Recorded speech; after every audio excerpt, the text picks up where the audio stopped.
Delhi NCR की हवा एक बार फिर सांस लेने लायक नहीं रह गई है। पिछले साल की तुलना में इस बार ग्रेडेड रिस्पांस एक्शन प्लान यानी कि ग्रैप एक दिन पहले यानी कि मंगलवार से ही लागू कर दिया गया है। वायु गुणवत्ता प्रबंधन आयोग यानी कि CAQM ने यह कदम तब उठाया जब राजधानी का एयर क्वालिटी इंडेक्स यानी कि AQI 200 के पार पहुंच गया और कई इलाकों में यह 300 से भी ऊपर चला गया।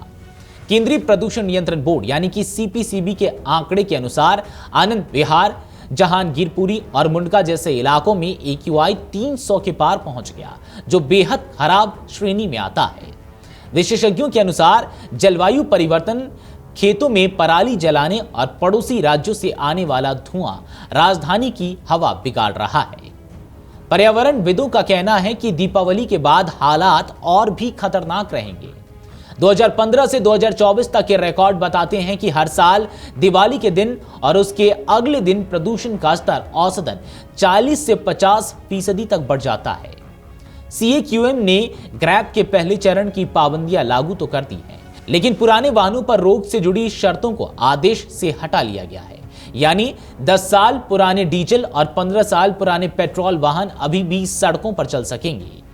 इस मुद्दे पर मामला सुप्रीम कोर्ट में लंबित है, इसलिए आयोग ने कोई नई कार्रवाई नहीं की है।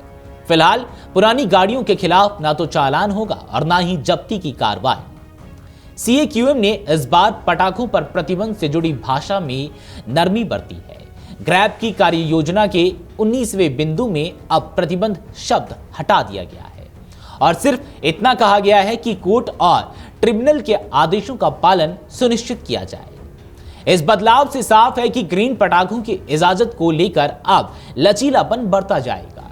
दिल्ली सरकार इस मामले में पहले ही सुप्रीम कोर्ट जा चुकी है।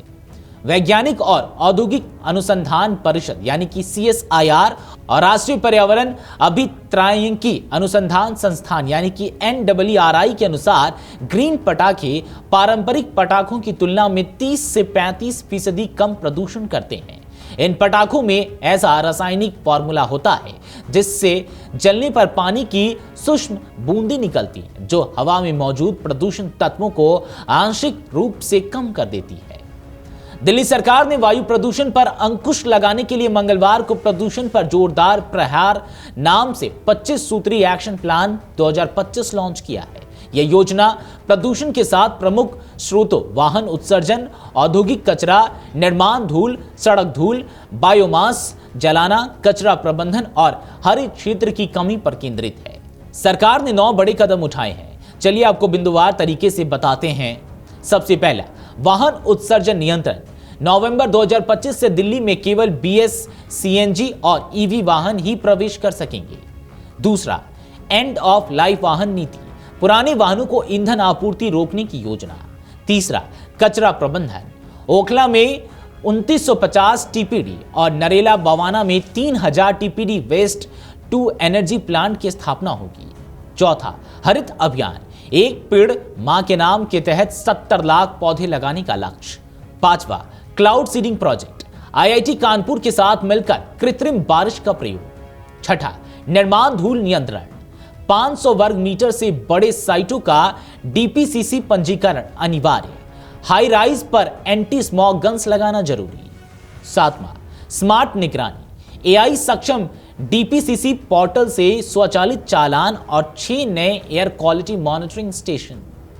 आठवां, जन भागीदारी, एनवायरमेंट दूत कार्यक्रम और RWAs को बायोमास जलाने से रोकने के लिए इलेक्ट्रिक हीटर देना। नौवां, road dust control, 200 mechanical road sweeper, 70 electric litre picker और 38 रात्रिकालीन वाटर टैंकर तैनात। तो ये है 9 बड़े कदम। सरकार ने दिल्ली के 13 प्रदूषण हॉटस्पॉट जैसे आनंद विहार, नरेला, बवाना और ओखला पर मिस्ट स्प्रेयर और रियल टाइम सोर्स ऑपरेशनमेंट सिस्टम लगाने का निर्णय लिया है, ताकि हवा में मौजूद प्रदूषक स्रोतों की सटीक निगरानी हो सके। दिल्ली में प्रदूषण का मौसम अब पहले से शुरू हो गया है और सरकार ने रोकथाम की पहल भी पहले ही की है, लेकिन विशेषज्ञों का मानना है कि जब तक पुराने वाहन, औद्योगिक धुआं और राज्यों से आने वाली पराली पर सख्त कदम नहीं उठाए जाते, तब तक ग्रैप जैसी योजनाएं सिर्फ अस्थायी राहत ही दे सकती है। अब सवाल यह है कि क्या इस बार दिल्ली सच में सांस लेने लायक बनेगी या फिर दीपावली के बाद फिर वही धुंधली सुबह और भारी सांसें देखने को मिलेंगी। अगर आप ये वीडियो YouTube पर देख रहे हैं तो हमारे चैनल को सब्सक्राइब कर बेल आइकन दबाएं और Facebook पर देख रहे हैं तो हमारे पेज को लाइक करें।